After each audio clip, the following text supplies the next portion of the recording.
everyone.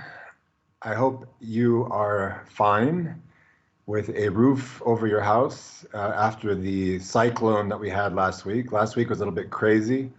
I was in this very room actually, and all the lights went out. And as probably many people here thought, who have been affected by the cyclone, thought, okay, well, maybe in an hour, 2 hours, there'll be power back on and the lights will come back on. But no, that did not happen. In fact, it did not happen for me in this house for 3 days. So it's a bit crazy. It's almost as if Mother Nature said, okay, so what does this pandemic need? Oh, I know, a cyclone. But here we are. I'm glad to be here. Luckily, while I'm teaching this course here in Paraná, I'm also teaching a very similar course for University of California, Berkeley. So I had some material that I could put online so that the week wasn't totally wasted. And today we're talking about this subject here. How do we orient the reader when we are starting a text? And this is actually a very important concept. And one of the elements of this concept of orienting the reader is trying to understand how you can be misunderstood, what the reader's expectations are. And so one of the things that I want to address is this question that I asked you for last week's module, or I asked you to ask your advisors, is if you have a particular reader in mind when you write. And a lot of you said, not really, you don't have a particular reader, but you have a general audience in mind. And one of the things is that academic writers who have a lot of experience submitting articles also have a lot of experience usually reading other people's articles, often because they are reviewers for journals as well. So they themselves know what they look for when deciding whether to accept or reject an article. And so one of the people that I have in mind is myself when I write. So since I also review for journals, I think, okay, if I were reading this, I think I would ask that, or I think I might ask the author to be clearer about this or explain that. But I realize that many of you taking this course don't have that experience necessarily of reviewing for journals. And for you to be able to have a critical eye for your own writing, you have to develop a sense of critical reading as well. And I therefore often encourage advisors to go through that process with their students. So when you receive, if you're an advisor watching this now, if you receive a request to review a manuscript, sometimes it's a good idea, if it's one that's relevant to your research group, to go over it with it and make a decision as a group. What would they decide? And kind of develop that critical thinking. But if you don't have that experience, and in the meantime, I'm going to kind of give you an example of what I'm talking about in terms of having someone in mind, or a group of people in mind as you write in a non-academic setting. So I'm going to show you an example from Facebook. So as you know, right now we're going through a pandemic here in the world. And on April 23rd, I remember I posted this, what you're looking at right now. You won't be able to see the small text probably at the top, but as many of you maybe had been doing, I had been following pretty closely what was happening in the world in terms of the infection rate of COVID. And I'm not a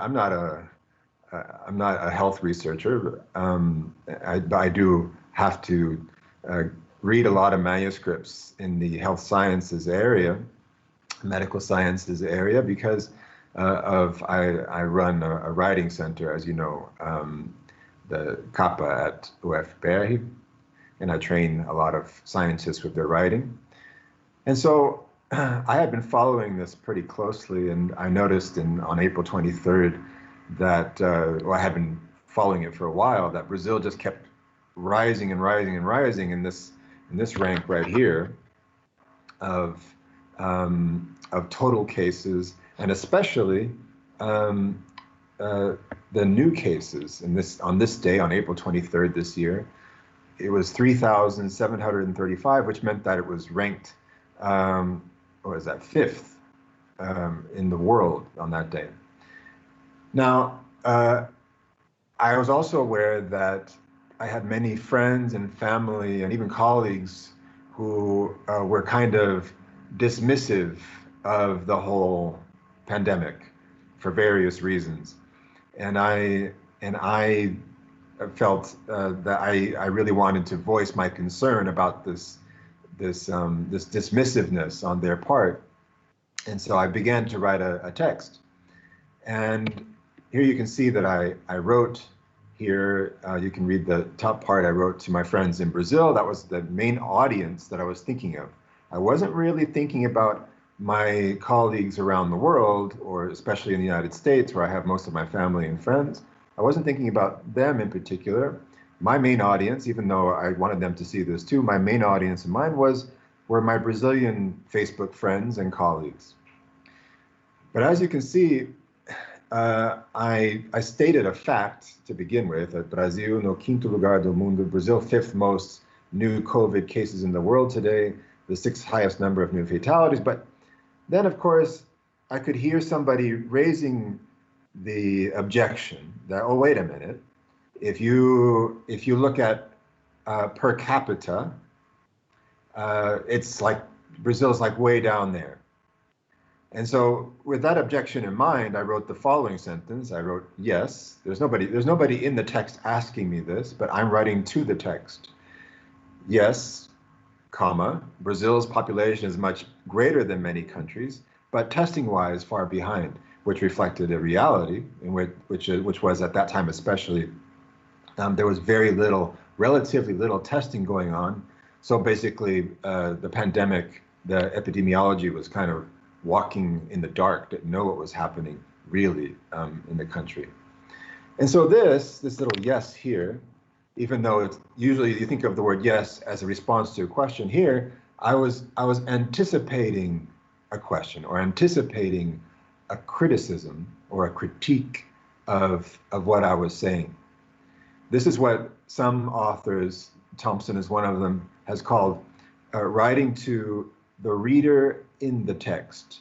I'm writing to a particular audience, which was the Brazilian audience, yes, but I was also thinking about particular friends and family members and colleagues who I know were being dismissive of the whole pandemic and the kind of objections that they would raise because of that dismissiveness of theirs. So this is an example of how critical writing happens, is when you have familiarity with particular objections, particular profiles of people that you're writing to, and then therefore able to put yourself in their skin and already anticipate objections or critiques that they may have.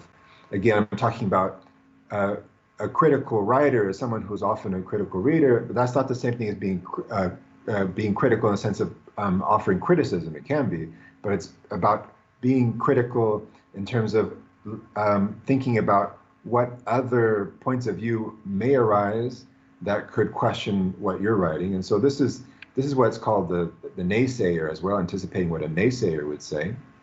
And this being aware of the reader's possible interpretations of what you are saying is an important part of also what we're going to talk about today, which is orienting the reader. So in this first part, we're going to divide today's class into 3 parts. The first part, we're going to talk about how you can orient the reader already in an abstract, and also kind of recap what I just said about the naysayer. So remember that one general rhetorical structure in academic discourse is this kind of they say and I say. First starting with what the conversation is, and that you're entering a conversation, starting with what they say, and then moving into what your position is.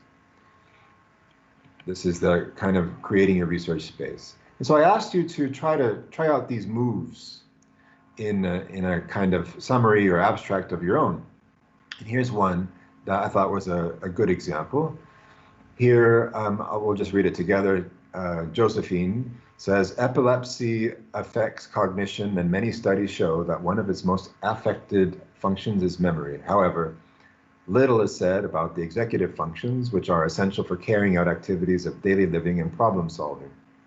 The present study aims to describe executive functions in adults with refractory epilepsy, comprehending the components of inhibitory control, working memory, and cognitive flexibility. And I thought this was pretty good because, as you can see, you have here a general statement which can be called a move one. This here is also what is called claiming centrality, which is stating the importance of the area in general. We're going to come back to this concept of claiming centrality also in the next module. But for now, we'll just say that this is the first move, which is a good move, I think. Epilepsy affects cognition, and many studies show that one of its most affected functions is memory. So this is the they say, that's the conversation, that is the author establishing territory. And then she moves on to say, however, so that's a nice little signal there to say that, there's a gap. This is a clear signal to move to. Little is said about the executive functions, which are essential for carrying out. Good. And then of course, she occupies the space with that. So move one, move two, and move three. This is the crowded train car here, the crowded subway car or train car, and then move two, that person saying, hey, make way for me. I have a gap that I want to fill. But you also have to keep in mind what the naysayer might be thinking about how necessary or how important is this research. And we'll look at some examples of this in a minute. So I also asked you to think about what issues a naysayer might raise with respect to your own research. And then Josephine with the epilepsy research says, well, they might question the instruments we used for the neuropsychological evaluation. That's a good start.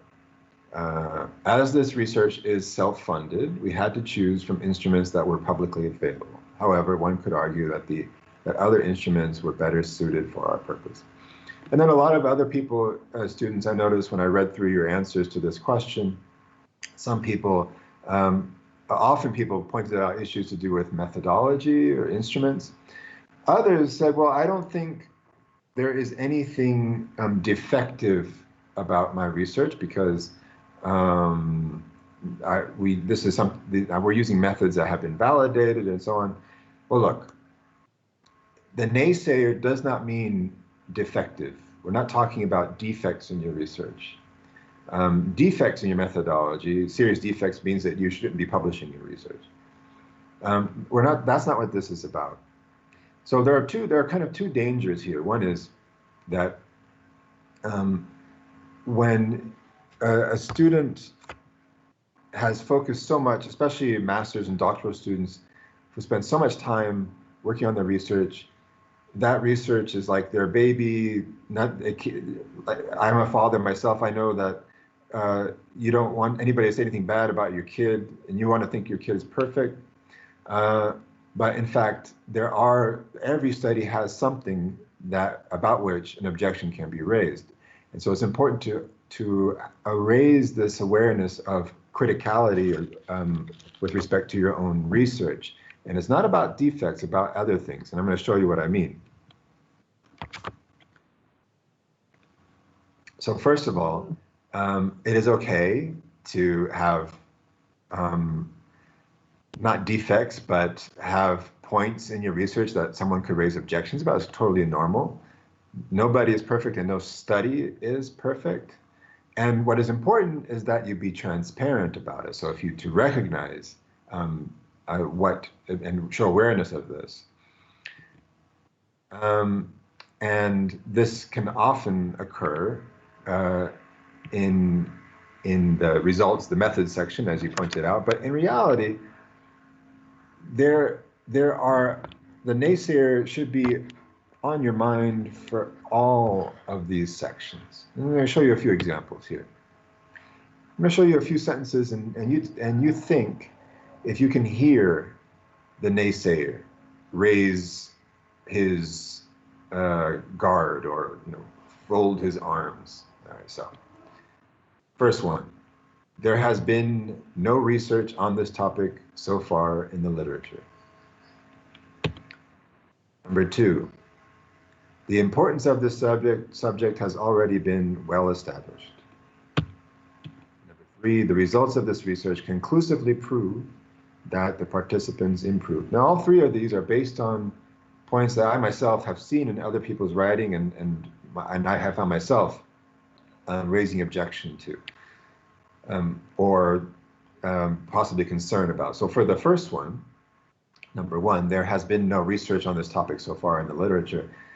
There are other ways to word this. If you word it this way, there has been no research, it's almost as if you are challenging the reader to say, oh, wait a minute, I think there is something. When I've seen this, I've even gone to Google Scholar to see, really, has there been no research on this? And then I found other studies. Oh, wait a minute, there's this guy and there's this guy and this guy here.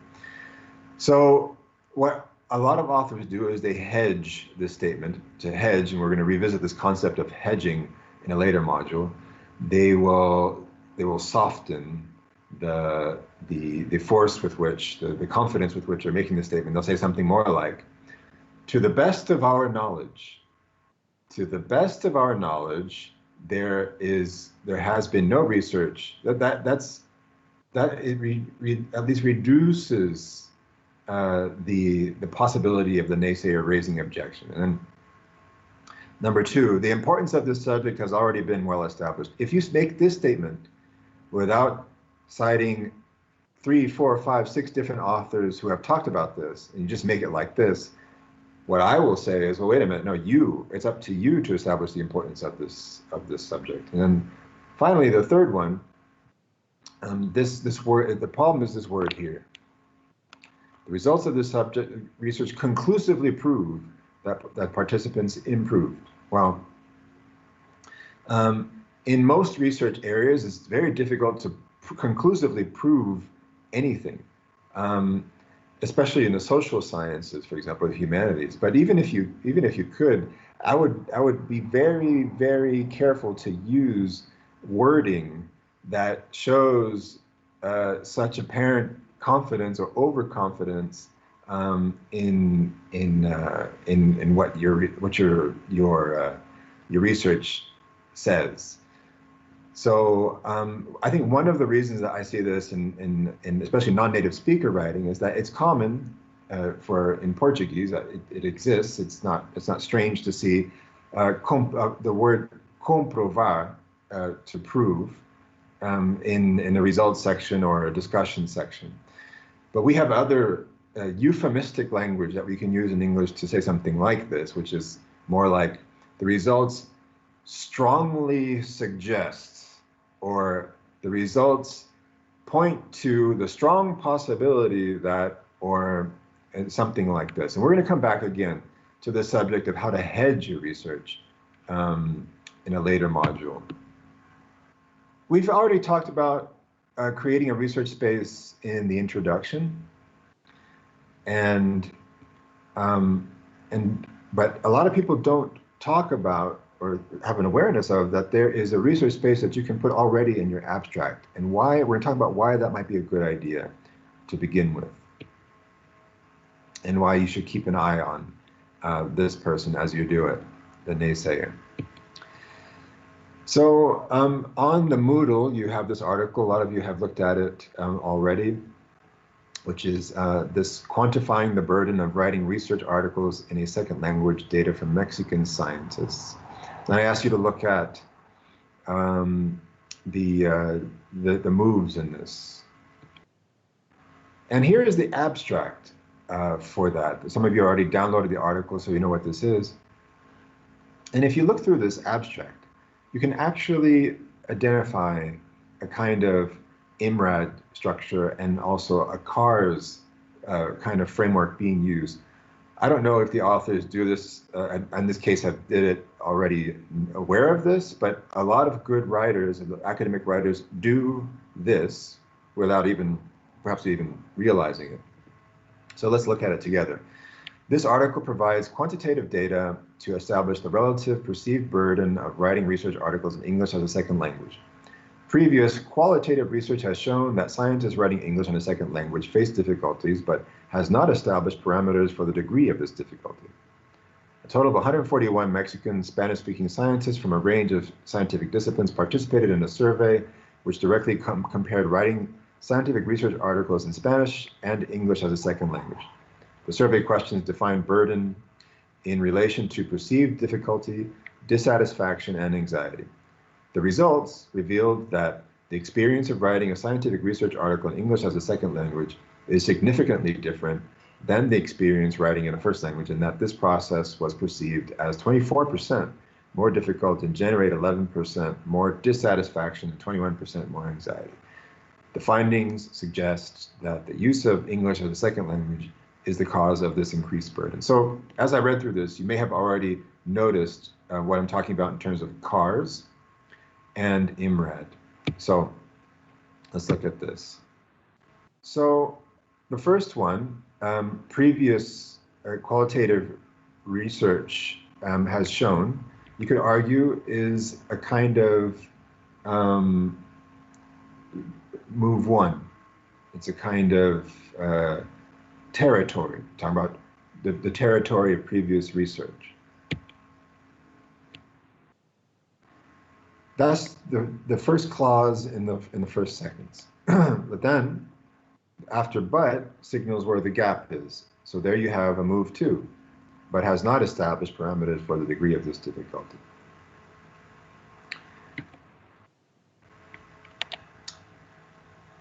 And that part there, this article provides quantitative data to establish the relative perceived burden of research articles together with the move one, would constitute basically an introduction. Already, if you look down, you can probably identify where the method section would be.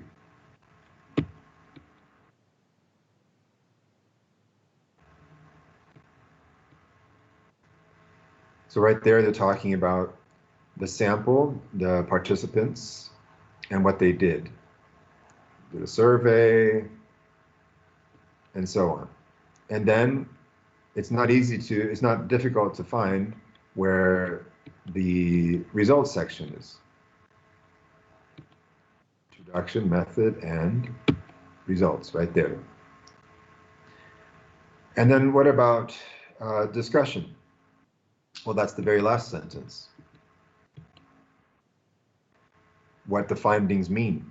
And we're gonna talk about the discussion section, of course, nearer the end of this course.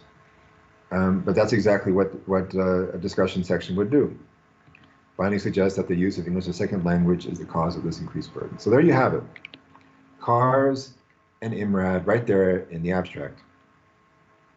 And so if I'm a reviewer and I'm looking at the title, which we're going to get to in a minute, and the abstract, I already know pretty much what I'm expecting.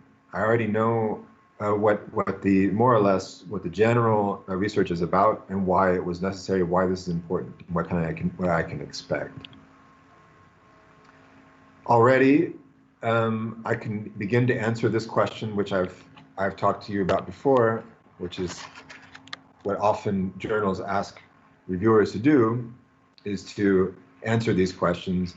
And in that abstract, already I could see that the problem was concisely stated, and it does contain new information.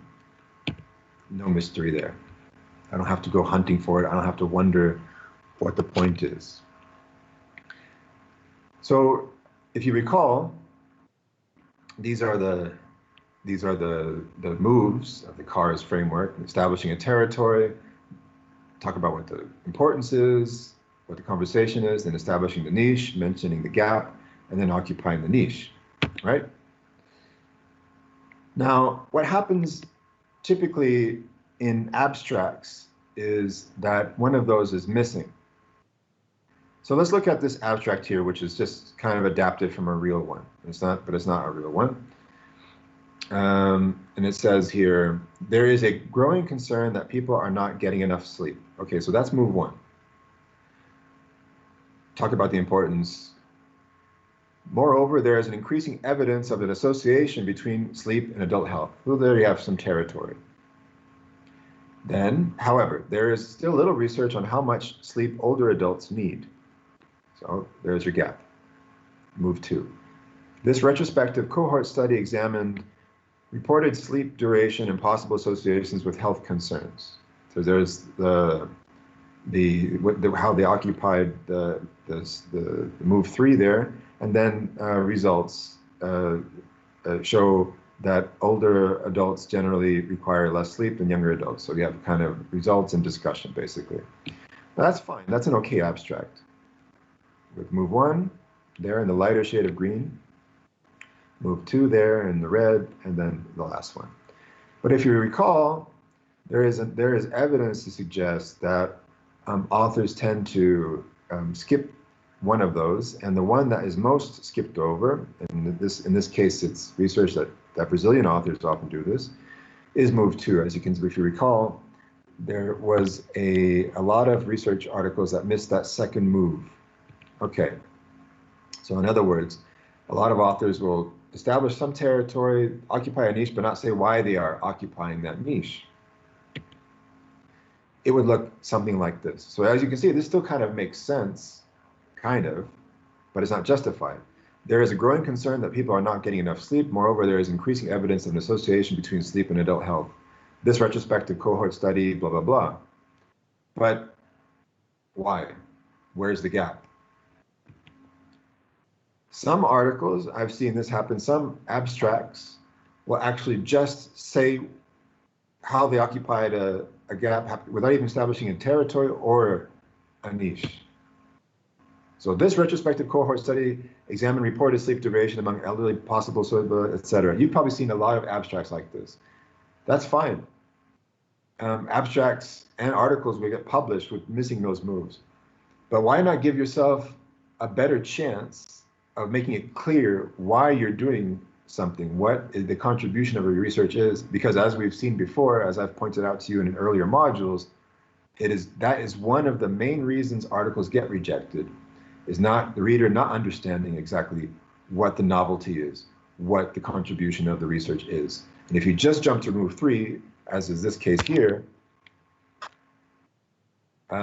yeah, you may get published, but again, it weakens, it makes it harder. You are not orienting the reader as much as you could be as to what the whole thing is about.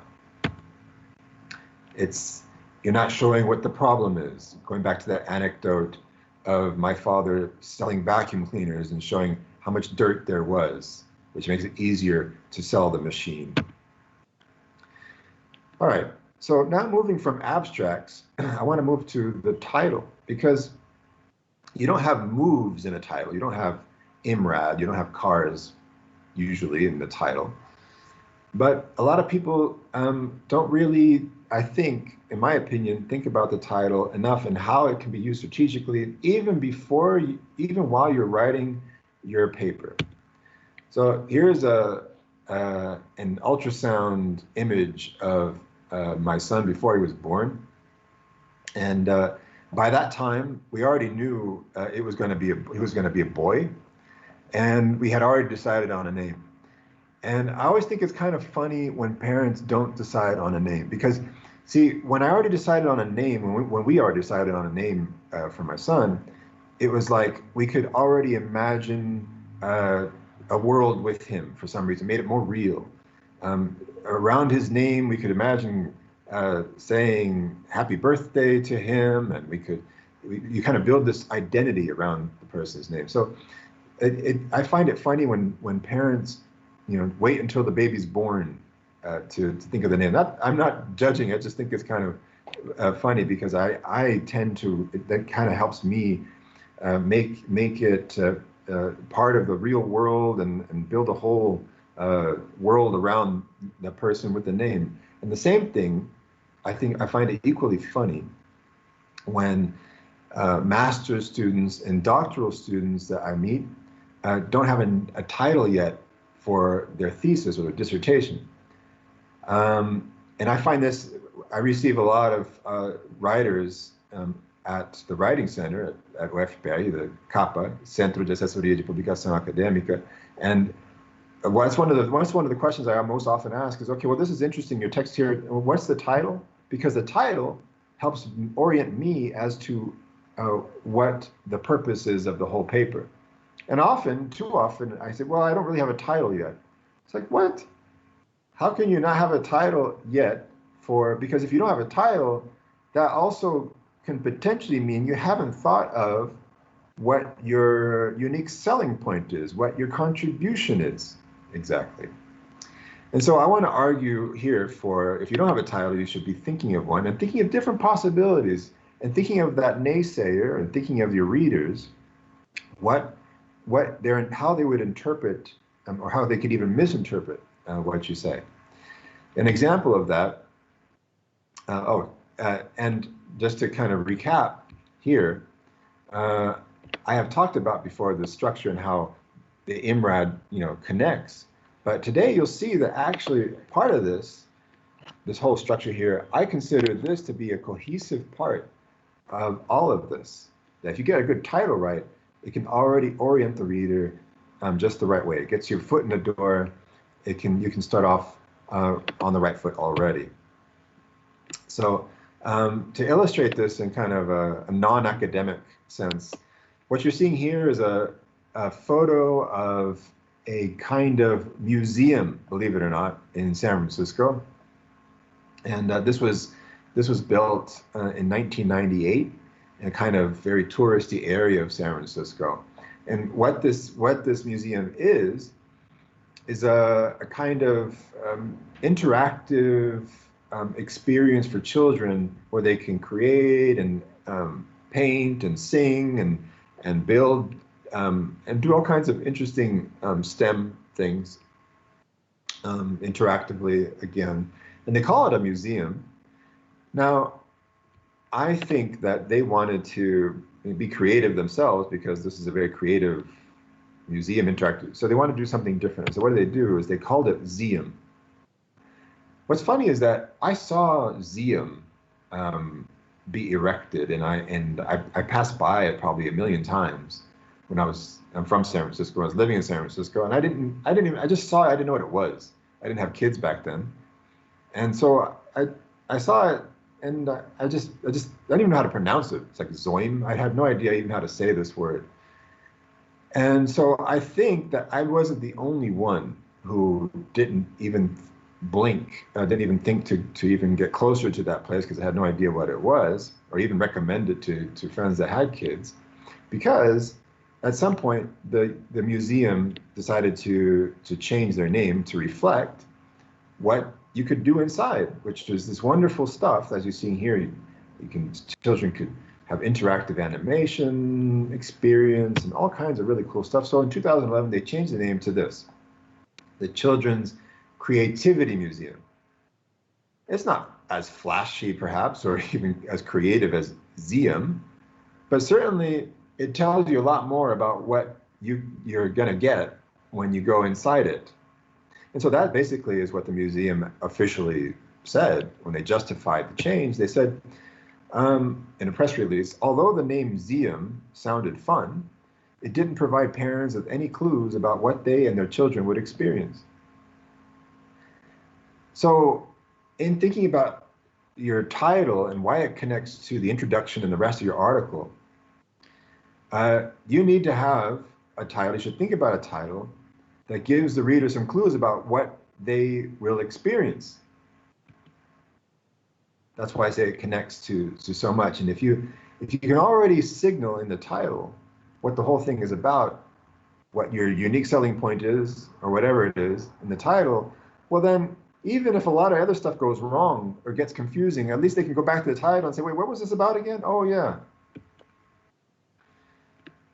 So here is an abstract.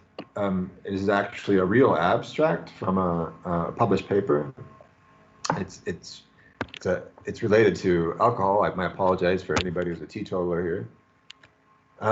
And as I read through this abstract, you've probably heard about this before, this idea that drinking alcohol makes people more fluent in a second language. So somebody actually did this. I don't know how they got it past ethics review, but it says, there is a popular belief that alcohol consumption can help someone speak a foreign language more fluently. However, there is no evidence in the current literature to support this idea.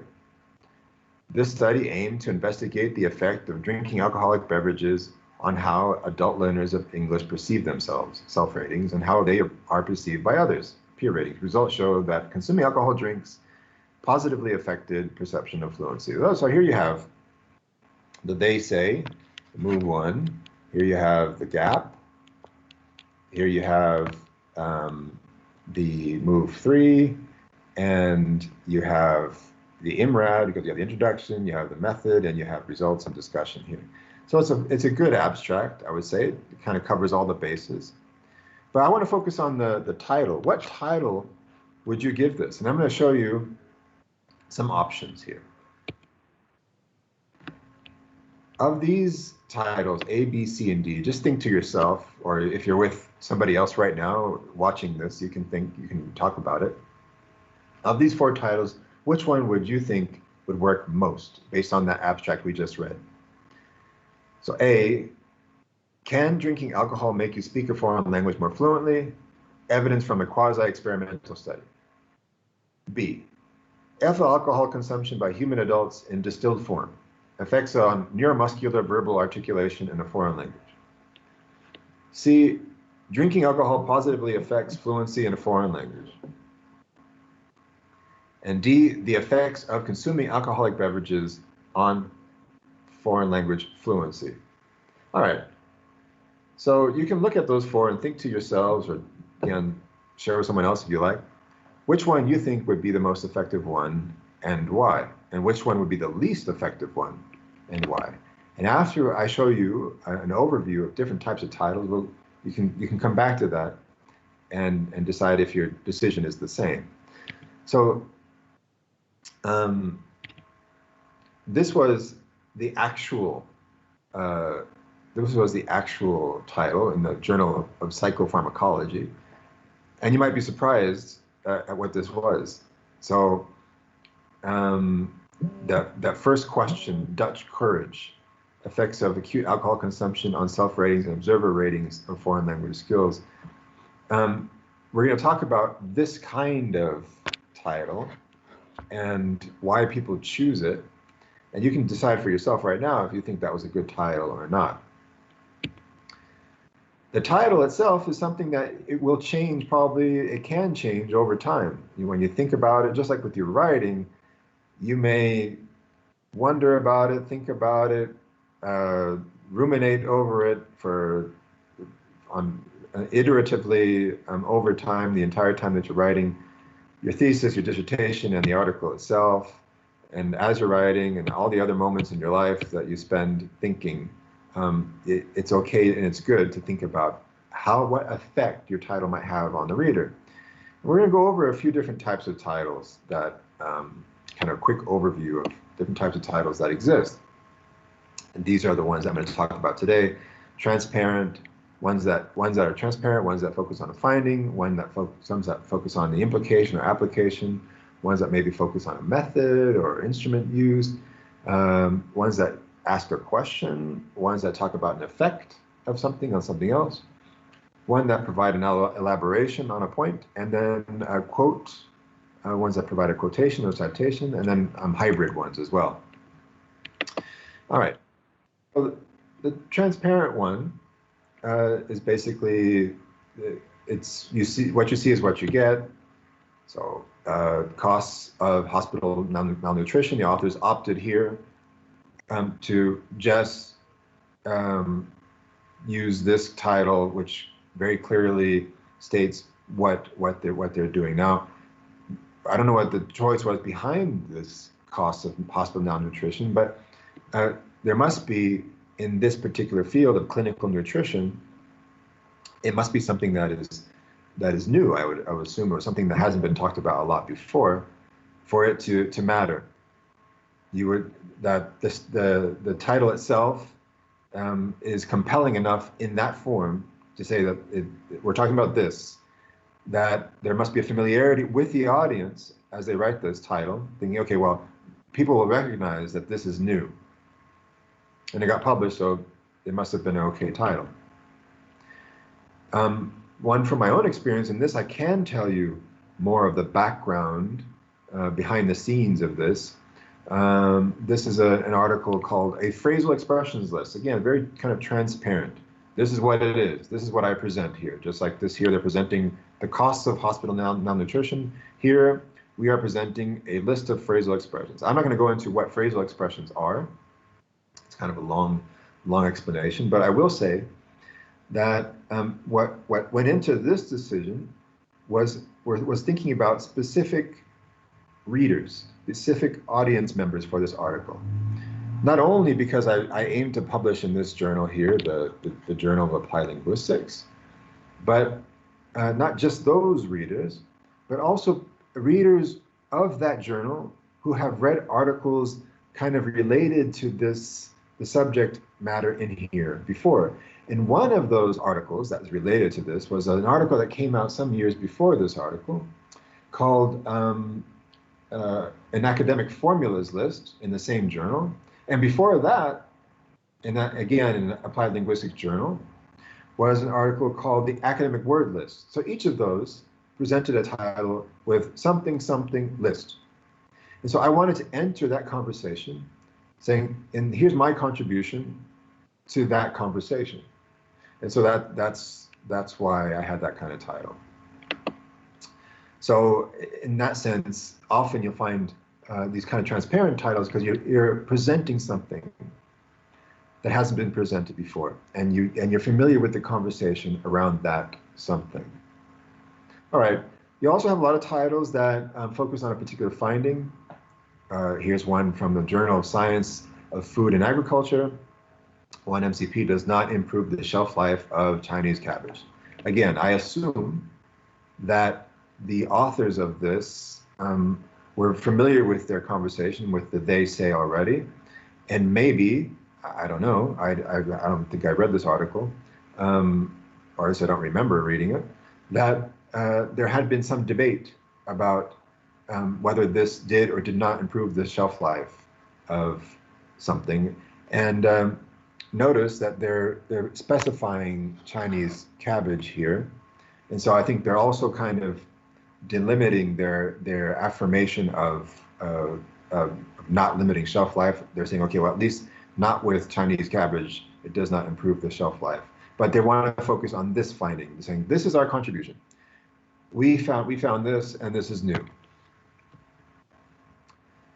Like this one here, exposure to tourism reduces stress-induced corticosterone levels in Galapagos marine iguanas.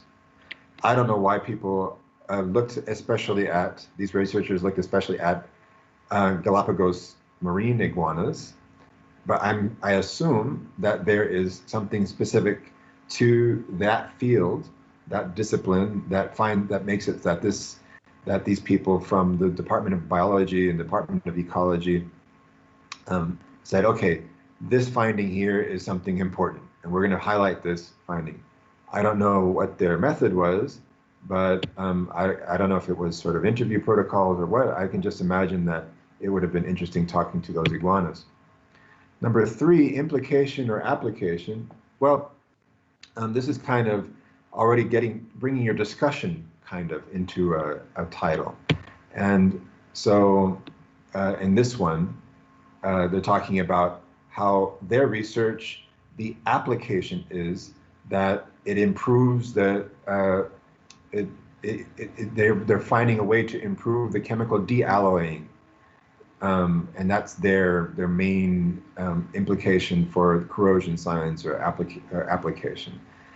It's similar to what's called a method-focused title, where, again, from corrosion science, where here you have simulating sulfuric acid dew point corrosion of enamels with different contents of silica. So they talk about this kind of simulation. They're focusing on what they did. Often you find this kind of title in mathematical modeling and regressions, where they're focusing on the method that they used to arrive at whatever contribution that they're making.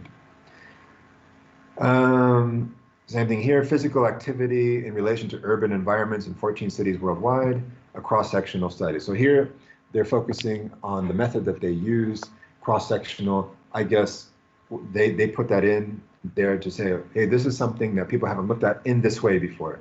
We use a method that other people haven't done.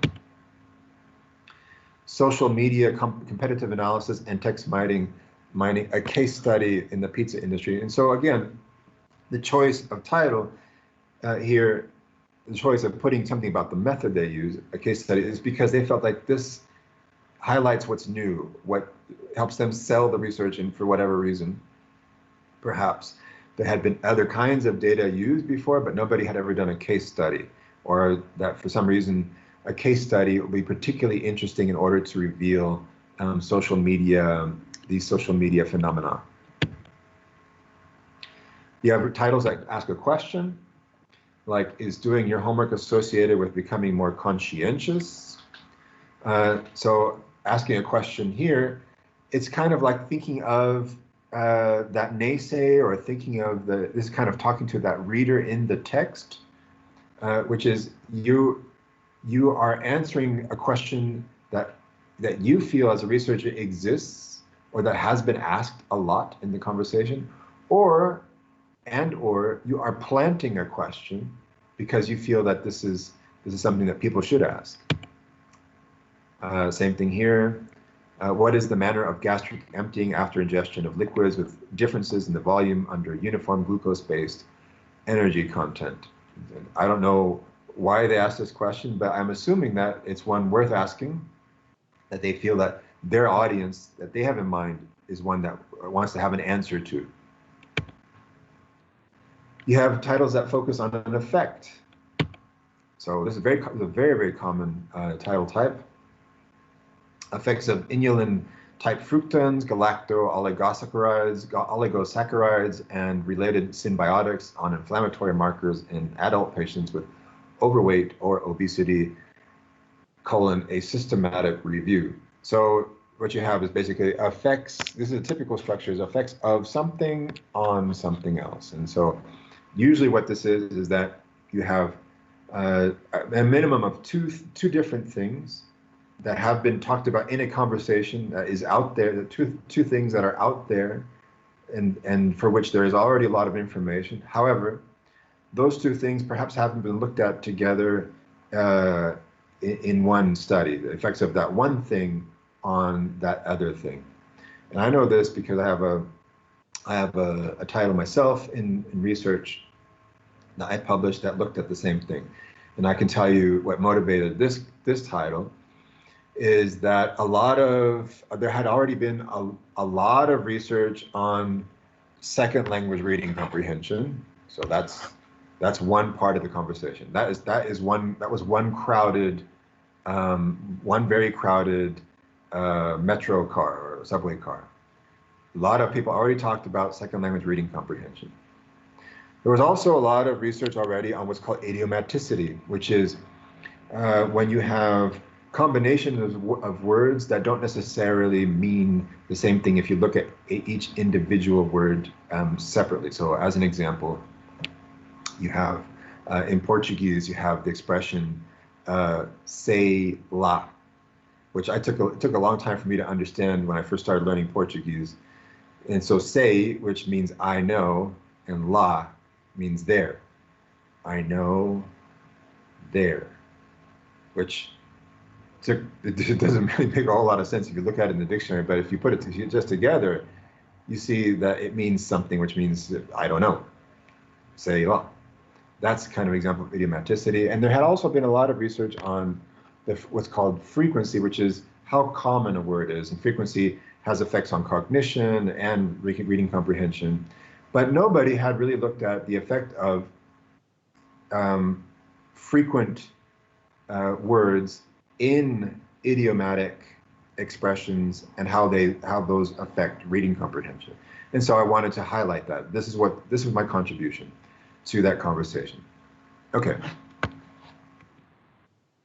Then you have what I call just an elaboration, like you make a point and then elaborate by what you mean there. So for example, you have a question, who receives oral nutrition supplements in nursing homes? Then an elaboration or answer to that question results from the Nutrition Day project.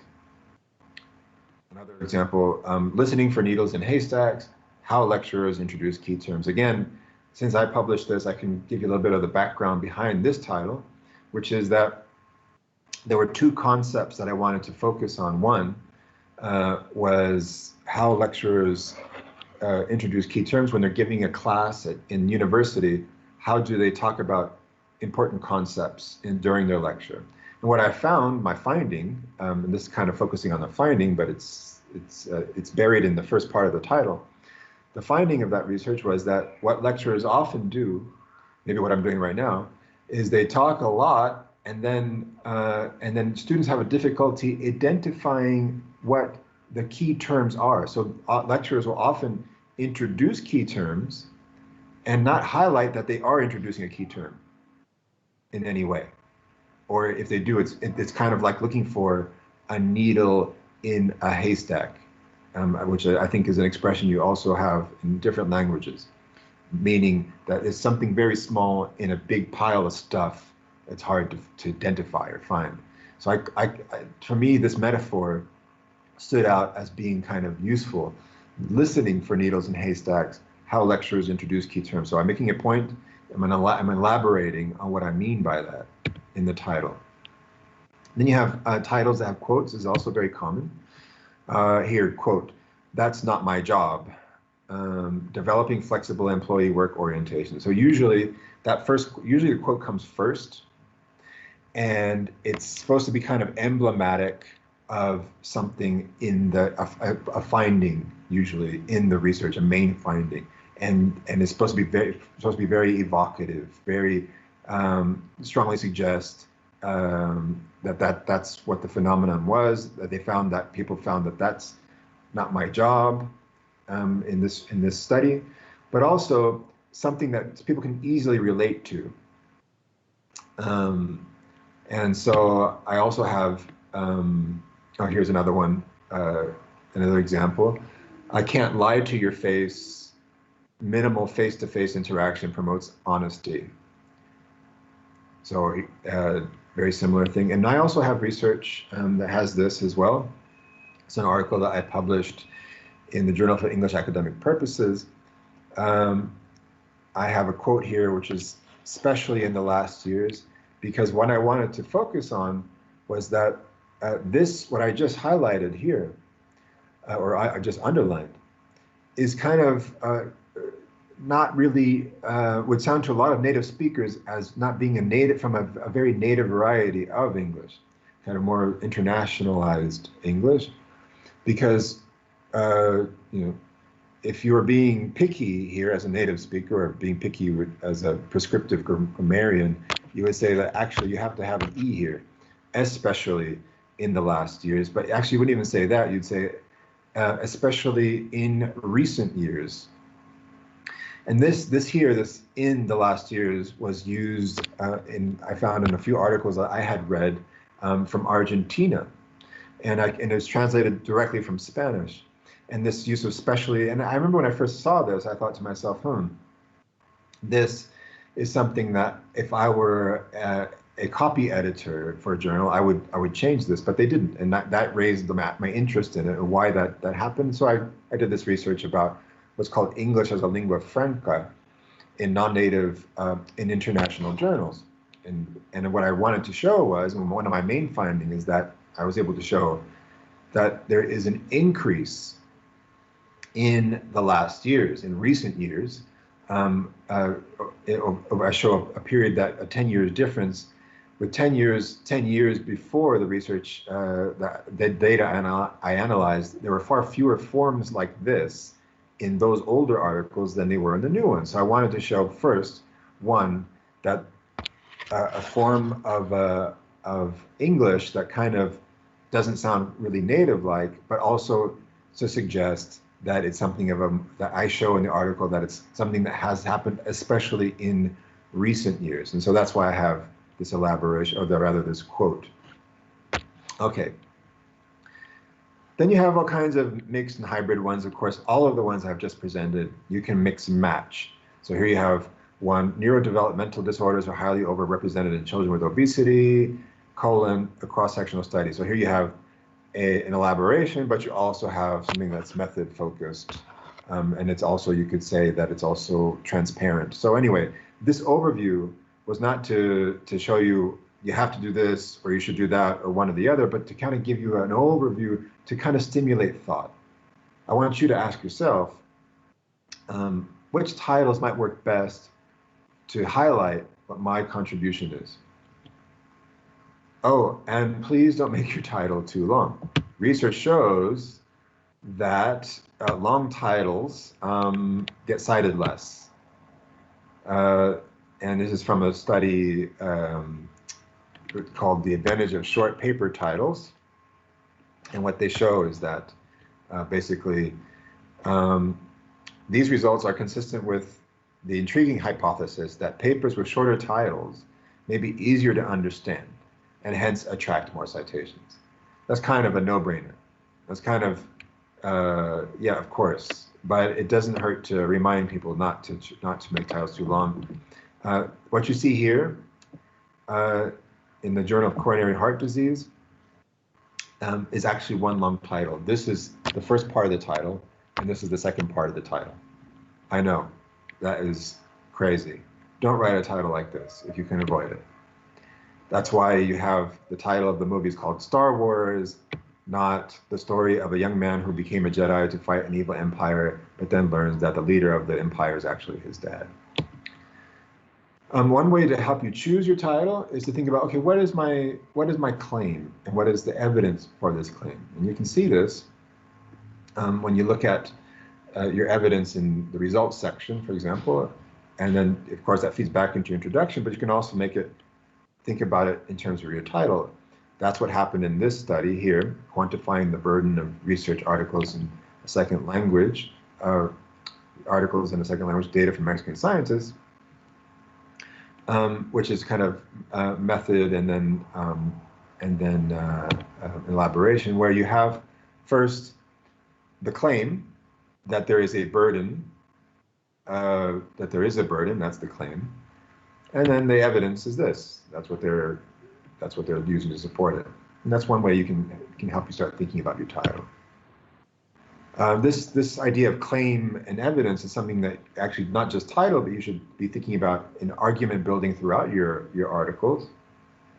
So here you have a restaurant in Brazil, many are familiar with, called the Best Madero, and they make this claim that they are the best burger in the world. And when I first saw that, I immediately, the naysayer in me immediately thought of, well, I would need to see some evidence for that, because I know a lot of really good burgers. I've had some, and I've made some, and I've eaten some really good burgers around the world, and I would really need to have evidence for this. So they make this claim, and if they make that claim, it immediately kind of raises the naysayer. It kind of like Donald Trump has done this a lot.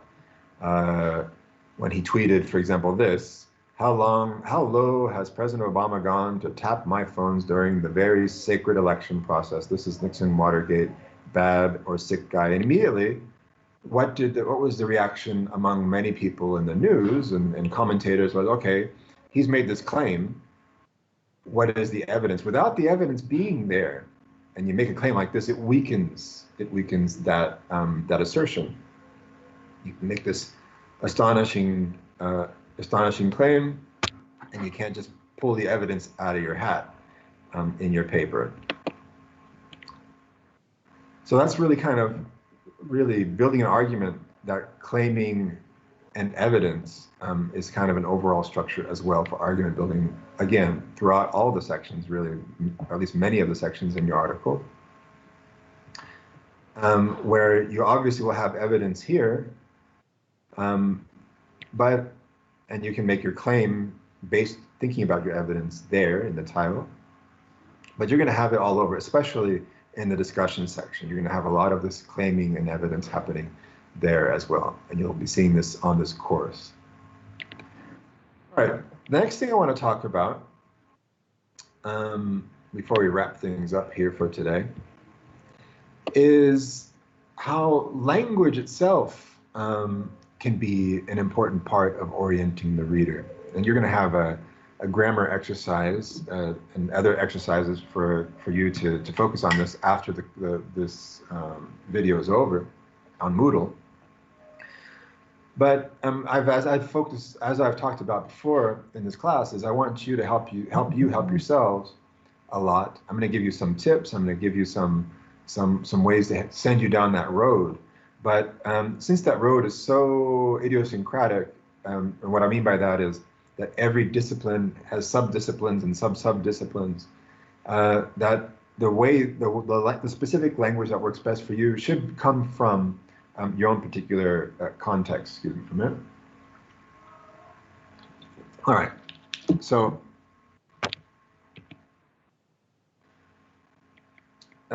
getting back to this notion of claiming and evidence, there are linguistic cues that are involved in all of this as well. And if you kind of do some detective work, you can find this throughout linguistic evidence of what I'm talking about throughout articles. In fact, I spoke to one of the students in this course just yesterday, and she told me that she's beginning to see articles in a different way. She's beginning to read articles with an awareness of these moves, these moves 1, 2, and 3, and that's good. I hope that a lot of you have this awareness now, because if you can do that, if you can already identify these different moves throughout your article, and in this case, the introduction, then you can begin to notice, okay, so how do authors signal these moves? What linguistic cues do they use to orient their reader when they're signaling these different moves? And right now, we're going to have a look inside. We're going to look under the hood, or under the bonnet, as they say in British English, to analyze what grammar is often used in each move. And we're also going to look at, how you can look for vocabulary and phrases in those, and how you should think about, quote unquote, plagiarizing, for lack of a better word, some of those language choices. All right, so let's look again at this article we've looked at a few times already in this video, in this class. And here you have the very first paragraph, or part of the first paragraph of that article. The world of scientific publication is dominated by the English language. That's claiming centrality. Research over the last 3 decades has shown a continual increase in the percentage of scientific publications in English from 66% in the 1980s to 89% or 90% at the end of the 20th century. You have territory. Still move 1 here. The situation is such that Hamill has made the claim that they say that there is a rapid trend toward English monoculturalism in scientific publication. Okay, so there is some territory. And they expand on this territory, and they say, well, however, while the vast majority of scientific publication might be in English, the scientists producing knowledge who desire to disseminate their findings are not necessarily first language speakers. So you have two different territories here. Basically, you have 2 different conversations happening. You have the conversation of English dominates the world, but then most of the world is not dominated by English speakers or first language English speakers. Okay. There are interesting grammatical observations to be made here, if you look closely at the text. So here I'm highlighting three main parts. One, in the first part, the authors make a kind of generalization. They're claiming centrality. They're stating the overall importance of the subject. So that first sentence is, boom, this is why it's important. This is a big, important subject. They're making a broad generalization here. And they use three different authors to back that generalization up. The green part here, after that, is kind of what other people have said. So they're backing up that first generalization with the territory. And then they move back to a generalization regarding the other part of the other territory of how most scientists are not native English speakers. Another way to put this is that in red here you have a claim. Here the first part is a claim, you're claiming centrality. The second part is evidence for that claim. And then moving back again, red here for another claim. So you have a claim here, and you have a claim there. The sandwich for that green part, which is territory. And there are grammatical moves to help orient the reader that you are making these different claims and that are appropriate to signal these moves. So here are a few key verbs. Here you see the verb to be, the verb to be, used. And those of you who took English 101, remember that the verb to be is used often for things that are always true, or static, or broad generalizations. The sun rises in the east and sets in the west. The earth rotates on its axis. It rains a lot in Curitiba. All right, so this is a present simple. And the present simple, I should say, not just the verb to be. And so here you have the verb, a very simple present simple tense because they're making a generalization. Notice how that changes. In the green, they move to the present perfect. Why? Because they're talking about research that started some point in the past and has relevance still to the present moment. That's what the present perfect does. Present perfect aspect means that you're referring to a time that began sometime before now and still has some sort of relevance to the current context. And so grammatically, they are signaling this, that they're building up this evidence, this territory for the first claim.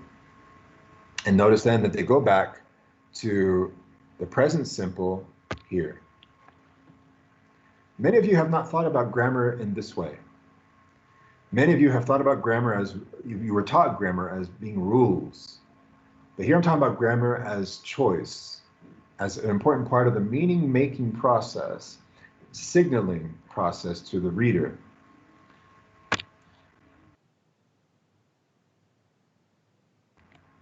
Okay.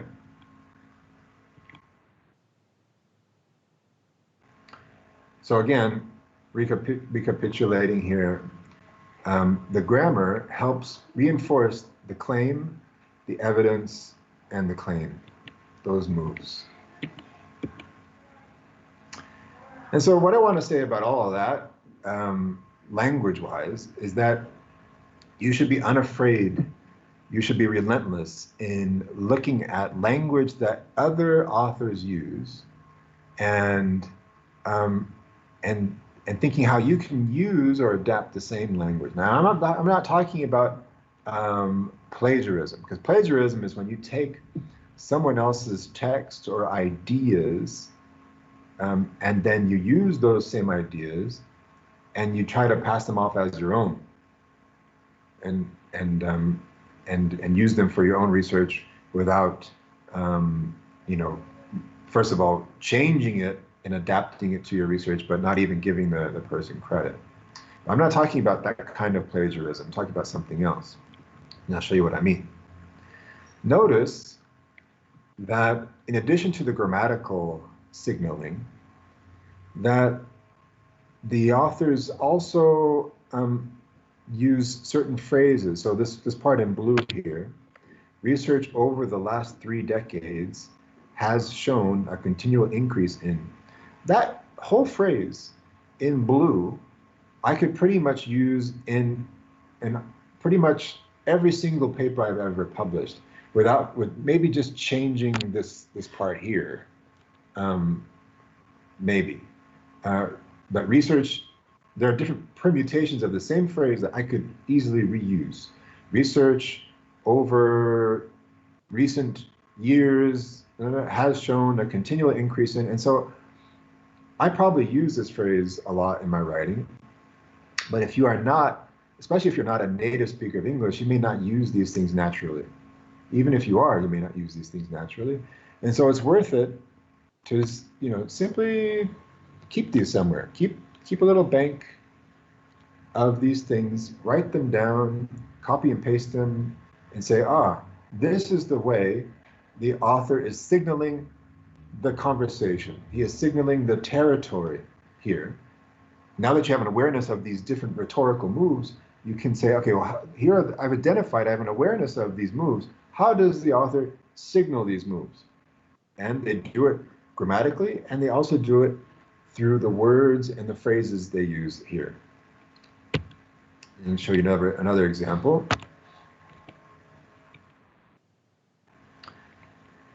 Hamill has made the claim that, so here you have the present perfect again, but more than that, you have, you know, author, blah, blah, blah, has made the claim that, again, I am sure that I could use this exact same phrase, plug it in to at least a half a dozen other papers that I have written, signaling that this is a claim, and I am going to move eventually to the I say, but I'm talking about what the they say first.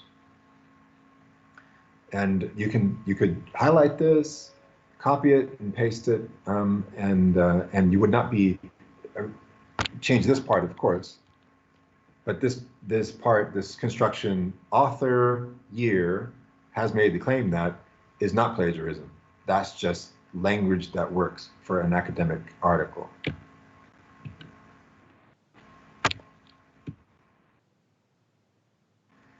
The second part after that as well. There is a rapid trend toward, that's a really nice, effective phrase showing tendency, showing something, a rise, an increasing phenomenon that would signal very clearly to the reader what the author is doing. You're orienting the reader very clearly this way.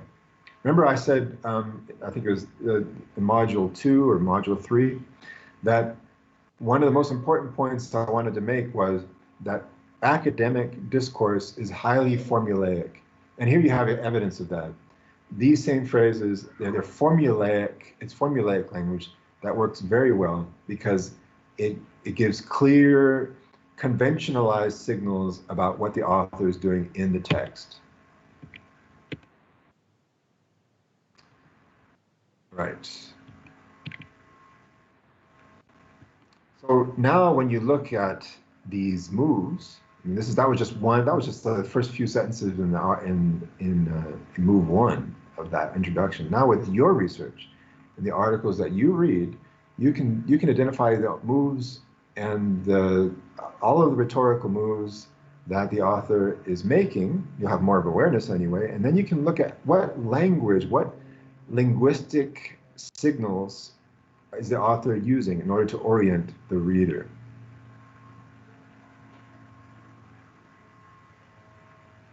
And here you can see exactly what I'm talking about, because you have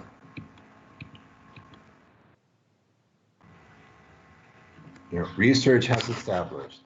However, it is an open question. You could take that same. Again, this is an article that's relevant for my research area, but you have your own. They might do something different in the articles that you read. How they expand on this, in other words, which is a very powerful, very useful discourse marker. We'll talk about those more. And how this word here, furthermore, is adding even more strength to the argument that they're making. And I believe that, looking at these a lot of you have seen these discourse markers before, these connectives, even in your own first language if you're not a native speaker. And you may have learned this as, this is the way you sound academic. Well, actually, no. There have been studies that show that these discourse markers are so memorized and they're so kind of hammered into non-native speakers that it's a way for them to sound more academic. Daddy, that excuse me. Done? No, I'm still giving. Was already there. Oh, I know, I'm still giving my class, but you're being heard by 900 students right now, and but I'll be right down. That it's so hammered in that they have to learn these discourse markers to sound more academic, that they start to salt and pepper their research with them to say, okay, well, this is their paper to sound, I sound more fancy, I sound academic with this. But in fact, they're missing an important point, which is what drives these items is the discourse. These mark the discourse because you, as a writer, are you are constructing an argument, and so they emerge from that. They arise from the argument that you're making. Not you don't go and add these necessarily afterwards. They kind of come naturally because you are building the discourse, and so you can see how these discourse markers here, they are very effective within that move. And so again, this is research that is relevant to my research area, my research interests. Not very interesting to you, but in your research, your individual research areas, your specific disciplines and your research subjects, in the articles you read for those, you're going to see these items come up in those moves that they're making for the articles that you eventually read or that you're reading right now. Same thing here.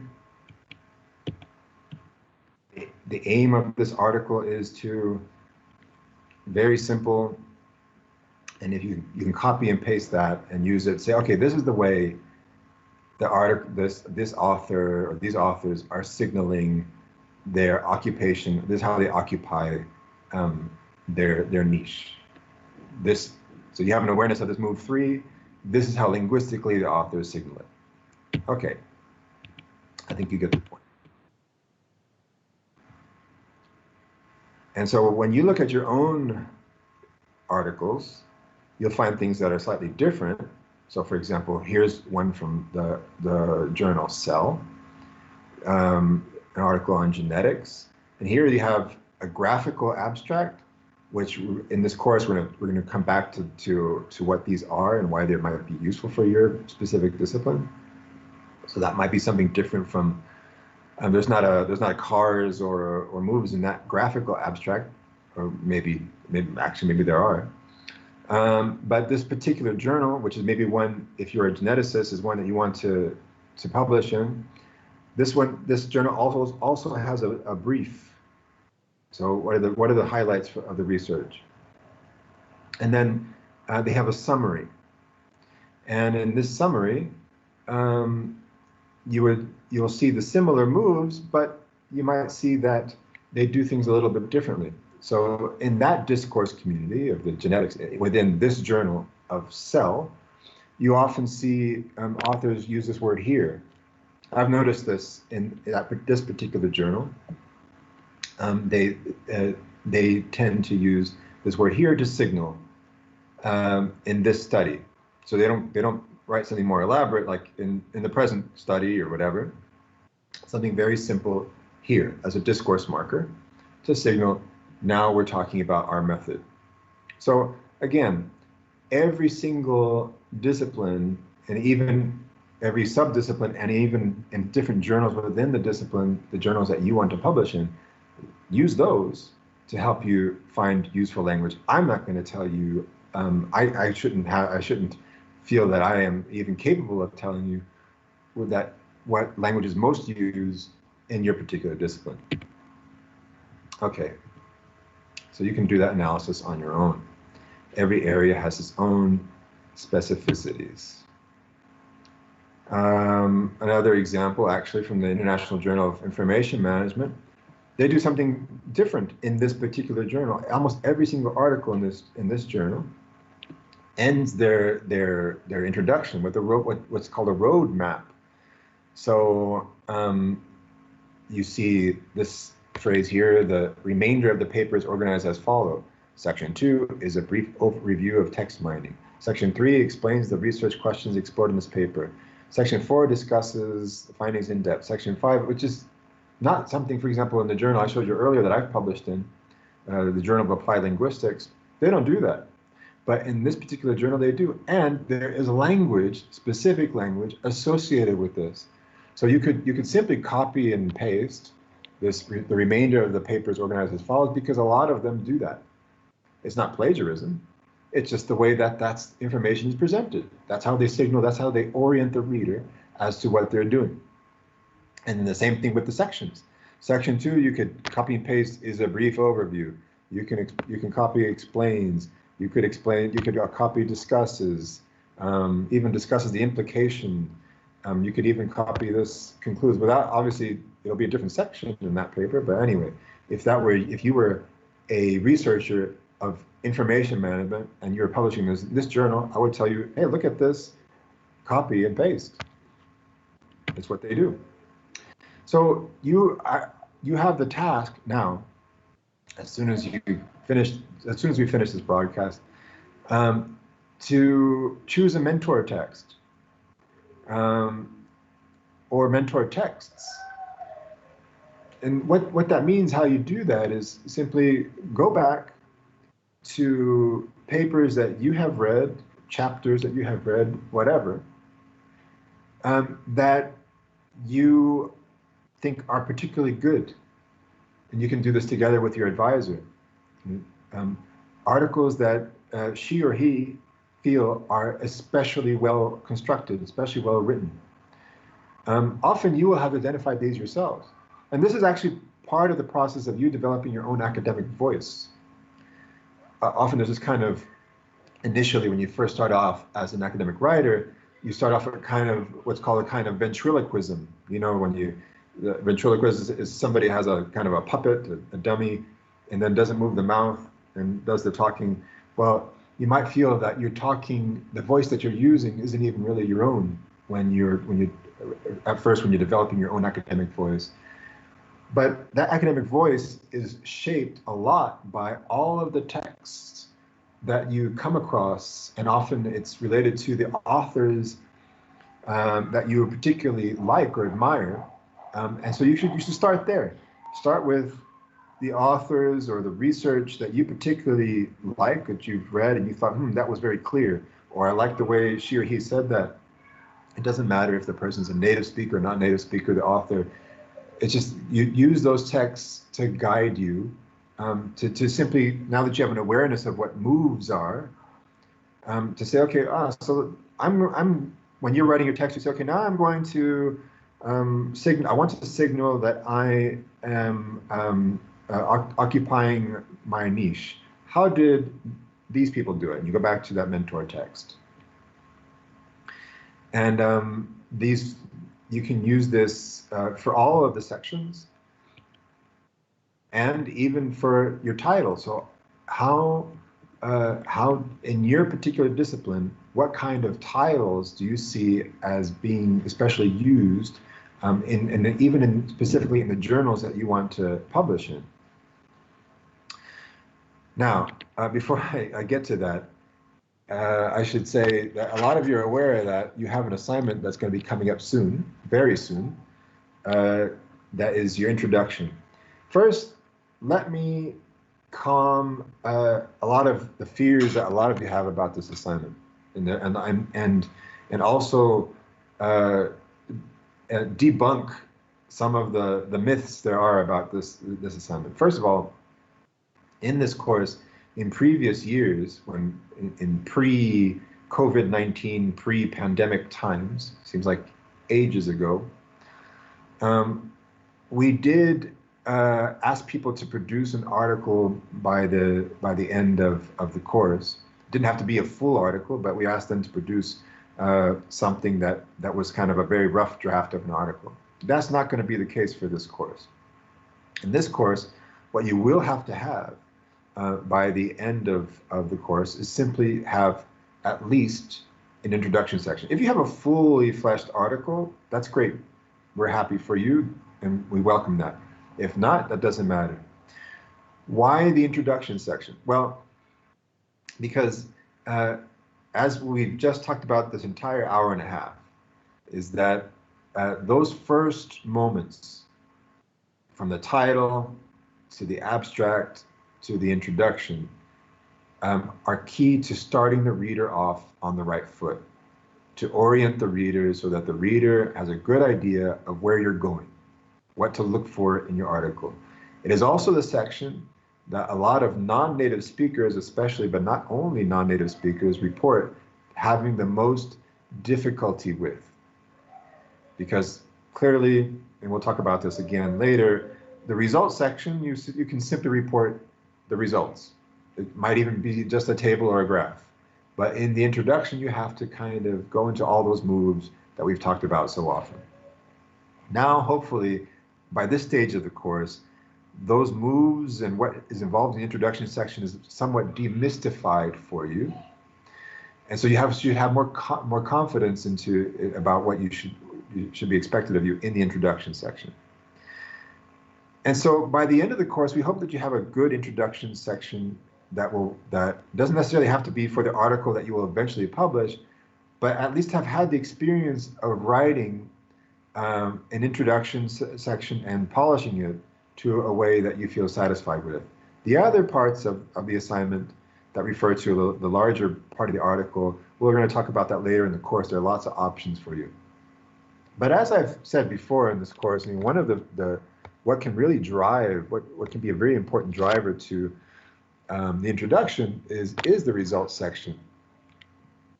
And if you have results, that really does help you establish a title. It does help you establish a clearer introduction. But if you don't have that, well, that doesn't mean that you shouldn't or aren't able to write an introduction.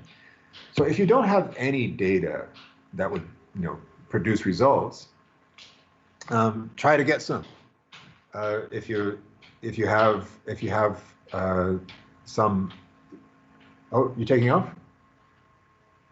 All right. Try to get some, and I'll explain to you in a minute what I mean by that. There are different options there.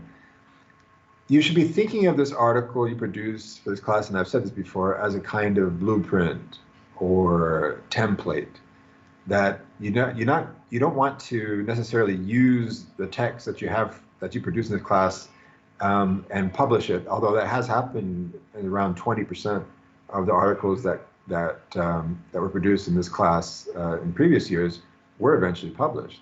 But that's not a requirement. Really, the aim of this class is that you don't just hear me talking and read a bunch of tips about how to write your paper, but you actually have the experience of thinking about your title, experience of thinking about your abstract, experience of thinking about how to set up your introduction and writing the introduction, so that later on, if you do go on and write an article that you intend to publish that's different from this one, you can go back to this experience either in your head or on your computer or on a piece of paper and say, yes, this is what I did. Oh, I remember I did that. And it's more meaningful for you. If you don't have any data, the best option really is to use your partial data. So a lot of you have some data. In the questionnaire that I asked the class at the beginning of this course, a lot of you have at least 50% of you have some data. And so you can use that, you can use those data already, and that would be fine. Another option is you can use some unused data. So sometimes in the labs that you're working in, the research groups that you're working in, there are data that have not really been used, that your advisor or faculty, your professors will be interested in having written up. And that's a possibility too. Another option is to build on what you've done before. So if you have, if you're a doctoral student, you have a master's dissertation, master's thesis. If you have an undergraduate project that you've written up, or what you call a TCC, for example. If you have anything that you've written before, most likely when you wrote that, first of all, you may not have written it in English, and second of all, even if you did write in English, you didn't write it with the things that I've talked about in this course in mind. So it's justifiable to take that same work and go over it again and polish it and resubmit it, and that's fine. That's not in this course. It's not self-plagiarism. Worst case scenario, and I mean worst case scenario, it's not really worst, is consider doing a review article, a systematic review or a scoping review, for example, of a particular subject, because with those as well, you have to have a kind of rhetorical moves in an introduction. You have to have a title, you have to have an abstract, you have to have rhetorical moves. And if you have no topic yet, which sometimes does happen, you should think of one. And you should talk to your advisor about that, and just narrow down to something that is something specific that you think that negotiated between you and your advisor, something that would be conducive to you producing a meaningful piece of work that isn't too big for this particular course. All right. And if you do this option here of building on what you've done before, which again I said is fine, and even in the future you should keep this in mind. You need to be careful not to simply just copy and paste what you've written before. We're going to put word restrictions on the introductions anyway, but where I've seen students run into problems, and as a reviewer of articles I've identified this as well, is when you don't rewrite that story. You simply take what you wrote for one particular genre, i.e. the dissertation or the thesis, and did not adapt it or re-genre that work into something that is an IMRAD article, which is something different. Obviously, with the first one, or the former, it's information overload if you try to put that into an introduction section. It's like this. It crams up, it confuses. Nobody wants to, gosh, this picture in current times is pretty scary. All right, you don't want to be that guy pushing all your territory into an article. So you need to rewrite that story. Now that you have this awareness of these moves, as I've talked about, you can analyze the language and you can help you structure your paper. Next week, we're going to have I'll give you some further help with how to structure that. Right now, all I want you to do is think about it and maybe start playing with it. Take that dough out, the flour and the water and whatever, and get your hands in there and start kneading it, and try it out. You can outline. Try doing some of the things that I've talked about in this module, so that next week you already have some of the groundwork ready. This being the introduction. I know a lot of you may be looking like or feeling like this person right now. I can tell you that there's nothing to worry about. It's all going to be okay. I can tell you that thousands of students have survived at least this stage of the course. I can guarantee it, right? So look at what tools you have in your toolbox when you do this. You have lots of them. You're familiar with cars. You're familiar with they say, I say, claiming and evidence.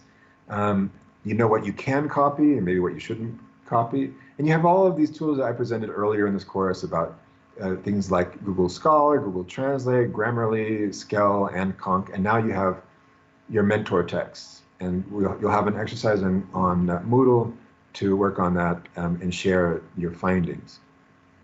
So now, if you haven't done so already, you need to think of your title, and now you have a kind of scope of what kind of titles you can include, and then find your mentor articles if you haven't done so already. Start analyzing the introduction sections of that, and start writing your introduction, and that's it. That's all I have to say today, and as you'll see in future modules, I know that today was a bit long. It was an hour and 40 minutes, much more than I prefer to speak. Starting from next week, I'll be talking less and less, and you'll be doing more and more writing, which is the way it should be. But this part of the course is important just to help set things up. All right, well, happy writing, and all the best to you all.